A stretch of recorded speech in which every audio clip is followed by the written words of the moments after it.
একটু বৃষ্টি হলেই যেন হাঁটু পরিমাণ পানিতে পরিণত হয়। বসবাস করতে ও পরিবার পরিজন নিয়ে থাকতে বড়ই হিমশিম খেতে হচ্ছে ওই এলাকার সাধারণ মানুষকে। বাসাবাড়ির পানি বের হওয়ার জায়গাগুলো বন্ধ করে নির্মাণ করছেন বড় বড় বিল্ডিং। সিডিএ ও ফরেস্টের গাছ কেটে চলাচলের রাস্তা নির্মাণ করার অভিযোগ উঠেছে পতেঙ্গার স্থানীয় প্রভাবশালী দুই ব্যক্তির বিরুদ্ধে। চট্টগ্রাম নগরীর পতেঙ্গা থানার ৪০ নং ওয়ার্ডস্থ লিংক রোড সুইচ গেট হতে ২০০ গজ সামনে মাজার সংলগ্ন এলাকায় সিডিএর রাস্তা ও ফরেস্টের গাছ কেটে চলাচলের রাস্তা নির্মাণ করছেন মনির ও শফিক নামে দুই ব্যক্তি। গতকাল ৯ জানুয়ারি শুক্রবার সকালে এসব তথ্য এসেছে খবর 24-এর হাতে। এ বিষয়ে স্থানীয় এক ব্যক্তির কাছে জানতে চাইলে তিনি বলেন, রাস্তাটি চলাচলের জন্য করা হয়নি, রাস্তাটি নির্মাণ করা হয়েছে পূজা কমিটির পক্ষ থেকে। সামনে দুর্গাপূজা রয়েছে বলে সিডিআর রাস্তা ও ফরেস্টের গাছ কেটে নির্মাণ করা হয়েছে রাস্তাটি। তথ্য কালেকশন করতে গিয়ে শাক দিয়ে মাছ ঢাকার চেষ্টা করেন ওই এলাকার এক বাড়ির মালিক। অবশেষে বেরিয়ে এলো চাঞ্চল্যকর তথ্য। ফরেস্টের গাছ কাটা ও সিডিআর রাস্তা কেটে নির্মাণ করছেন চলাচলের রাস্তা। এসবের মূল হোতা হিসেবে কাজ করছেন মনির ও শফিক নামে দুই ব্যক্তি। ফরেস্টের গাছ কাটা ও সিডিআর রোড কেটে রাস্তা নির্মাণের ব্যাপারে স্থানীয়দের কাছে জানতে চাইলে স্থানীয়রা খবর 24-কে বলেন, রাস্তাটি নির্মাণ করেছে মনির সাহেব ও শফিক নামে দুই ব্যক্তি। 2 বছর পূজা করতেছি না, আমরা কিছু জানি না। এটা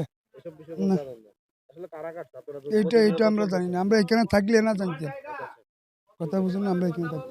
আপনার সভাপতি আমি বলতেছি আজকে 2 বছর আমরা আপনাকে সভাপতি বানাইছি কেন বলেন তো? আমাদের কেন তাদের প্রতিনিধি হিসাবে আপনি জানো তাদের ওরা জানবে। দেখছেন এই পানি সহ যদি পানিগুলো যদি না যায় প্রত্যেকটা ফ্যামিলি কি অবস্থা হবে? প্রতিবাদ বলতে এখানে প্রথমে কোনো ড্রেন ছিল না। ড্রেন এটা মনে করেন যে ভাঙারি দোকানদারি করতেছে না, উনি নিজে নিজে এই ড্রেনটা কাটছে পানি কমে যাওয়ার জন্য। যখন খেজুর তোলা যখন ডুবে যাচ্ছিল হ্যাঁ উনি নিজে করছে। উনি নিজে করছে, যারা কাজ করছে তাদের টাকা দিছে ওনার থেকে, উনি নিজে করাইয়া তারপরে পানি করছে। তো উনি মাঝে মাঝে এখানে মাছের ঘের করতো, তো মাঝে মাঝে পানি আটকাইতো, মানুষের চিল্লাফাল্লা করতো, ছেড়ে দিত। এখন তো ওনার এটা তো বিক্রি করে ফেলছে মালিকের কাছে। কার কাছে বিক্রি করছে? 12 জন মনে মালিক। এটা হচ্ছে যে কাজীরগলির একজনের জায়গা, মানে কি যেন একটা নাম এই জায়গাটা। আর এখন যে ড্রেন আছে এটা কিন্তু এখন সামাজিক ভাবে দেখতে গেলে ড্রেন আটকানো এটা কিন্তু অপরাধ। এখন আমরা কি বলবো আর, মাটি তো ফেলে যে রাত্রে বেলা, মাটি রাতে বেলায় রাতে ফেলে। এটা তো রাস্তা না, মনীষ সাহেব করছে। না এটা তো আমি বলতে পারলাম না।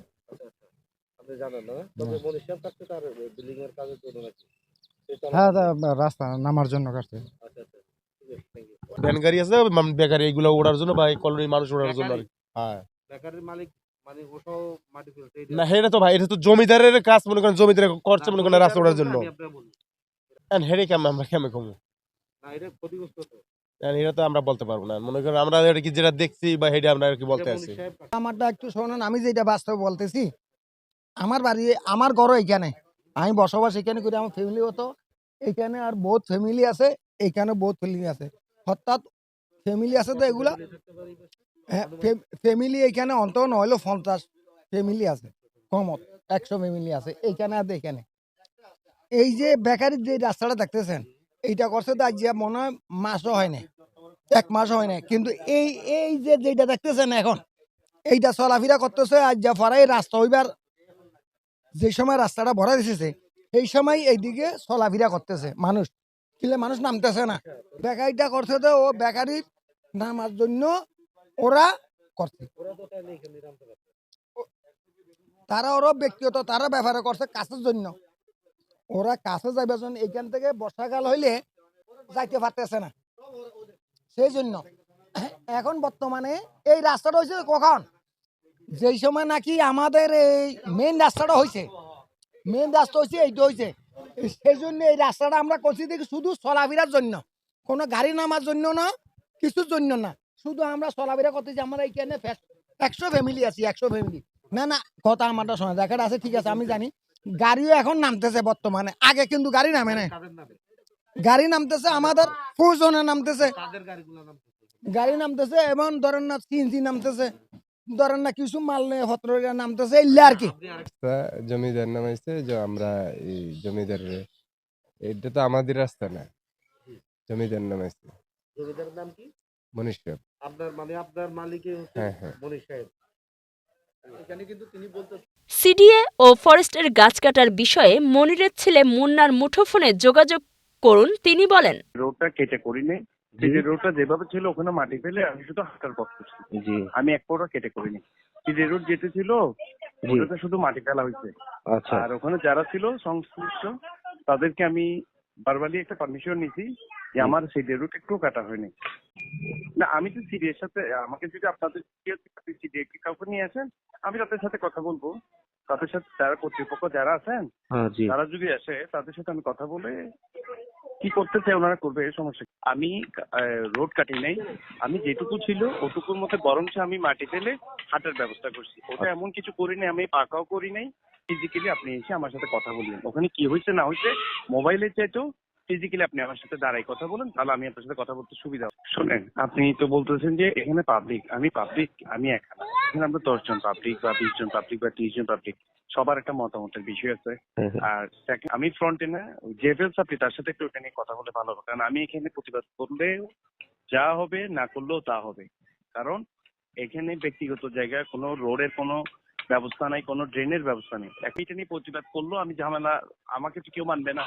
আর আমি এটা প্রতিবাদ করলেও তো হবে না, এটা যে সরকারি জায়গা হতো, ঠিক আছে আপনি সরকারি জায়গায় করছেন কেন, এটা ছাড়ান। কারো ব্যক্তিগত জায়গাটা আমি বলতে পারবো না যে আপনি ছাড়ান। আমি সরকারি জায়গা হলে সেই জায়গাটা থেকে আমি প্রতিবাদ করতে পারবো। এই জায়গাটা আমি সরি টু সে, এই জায়গাটাতে আমি কিছু কথা বলতে পারবো না। তবে আমার যেটা বিষয় বলছেন, প্লিজ কাইন্ডলি আপনি কালকে আসেন। আমি প্রয়োজনে এই তারেক সাহেব আছেন, যারা আছেন আর যারা সম্মিলিত আছেন ওনাদের সহ যদি ইনভলভ হয়, আসুক, তারা দেখুক। এ বিষয়ে শফিকের মুঠোফোনে একাধিকবার যোগাযোগ করার চেষ্টা করেও মুঠোফোনে পাওয়া যায়নি। এ বিষয়ে ফরেস্টের ভুবন চাকমার কাছে জানতে চাইলে তিনি বলেন, ভুবন চাকমা, আমি বন বিভাগে আছি হালিশোয়ারবিতে, চট্টগ্রাম সদর রেঞ্জের অধীনে। যে এখানে আমরা যে গভর্নমেন্ট সূত্রে আমরা তথ্য পেয়েছি, এখানে এই সরকারি বাগানের মাঝখান দিয়ে রাস্তা করতেছে। তো আমরা খবর পেয়ে এখানে চলে আসলাম, দেখলাম এই তো অবৈধভাবে রাস্তা কাজ চলতেছে। আমরা এটা বাধা দিয়েছি এবং কি বন্ধ করলাম আর কি এই মুহূর্তে। এটা কোনো প্রকার এটা এখানে সরকারি বাগানের ভিতর এরকম রাস্তা বা কোনো কাজ করা যাবে না। ঊর্ধ্বতন কর্তৃপক্ষকে জানাবো, এই আশা করে ওনারা এই আইনগত ওনাদের যারা এই রাস্তা করতেছে ওদের বিরুদ্ধে আশা করি আইনগত ব্যবস্থা নেবে। এটা আমরা কর্তৃপক্ষকে এটা অবগত করব, সেটা ঊর্ধ্বতন কর্তৃপক্ষরা আইনের মাধ্যমে সেটা আমাদের বিরুদ্ধে ব্যবস্থা নেবে। অবশ্যই বন্ধ করা হবে, এখানে কোনো কিছু করা যাবে না। আমরা তো এখানে প্রতিনিয়ত হলে আসি, কিন্তু এটা হঠাৎ করে মানে এই আজকের কাল ভিতরে মনে হয় এই রাস্তাটা করছে এটা আমাদেরকে কোনো প্রকার অবগত করেনি। আর অবগত করলেও তো এখানে অনুমতি দেওয়ার মতো কোনো সোর্স নাই, যেহেতু এটা সরকারি বাগান এবং এখানে অনেক সদস্য 60 জন মতো আমাদের উপকারভোগী সদস্য আছে। তো এখানে কোনো কিছু করার কোনো নাই, সোর্স নাই, এবং কি আমরা এটা অনুমতি দিতেও পারি না, দেব না। এটা তো বন বিভাগের কোনো নলেজে দেয় নাই, অফিসেও যায় না, যোগাযোগ করে নাই। একটাই ল্যাম্প নামাইলে তো অফিসে যায় না, যোগাযোগ করতে হয়, অনুমতি নিতে হয়, কিন্তু তারা এই অনুমতিও নেয় নাই। এখানে ফসল গাছ ছিল, এখন দেখতেছি গাছালি এখানে নাই, অনেক গাছ কাটা হয়েছে এখানে মনে। তো যারা এই কাজটা করছে তার বিরুদ্ধে আমরা উপরে বলবো, উপরে অ্যাকশন নিবে। তথ্যসূত্রে জানা গেছে, সিডিএ এর রাস্তা ও ফরেস্টের গাছ কেটে পরিবহন সহ সাধারণ মানুষের চলাচলের রাস্তাটি নির্মাণ করা হয়। এছাড়া সরকারি জায়গা দখল করে অবৈধভাবে ভাড়াঘর নির্মাণ করছেন এইসব প্রভাবশালীরা। অত্র এলাকায় এসব প্রভাবশালীদের ভয়ে কেউ কথা বলতে রাজি হয় না বলে জানা গেছে। ল্যাম্পটা করছেন বলছেন না, এসকারা ফেলার নাম করে নাই। আমি 1 মাস আগে এখান থেকে গেছিলাম, কিন্তু এই সময় শুধু মানুষ নামানোর জন্য একটা যে আসছিল, যে কোনো প্যান গাড়িও নামাইতে পারতো না এই সময়। আমি মোবাইলে তো কথা বলতে পারি না, বুঝছো? আপনি এখানে সবই ভাই নম্বরটা দিয়ে দিবেন, আপনার ঠিকানাটা সব দিয়ে দিবেন। দ্বিতীয় পর্বে থাকছে পানি উন্নয়ন বোর্ডের জায়গা দখল ও গ্যাসের ২৬ ফুট জায়গা দখল এবং পদ্মা মেঘনার তেলের সংযোগের উপর দিয়ে ডোবা ভরাট করে বাড়ি নির্মাণ। মুখোশের আড়ালে এরা কারা? চোখ রাখুন খবর 24-এ।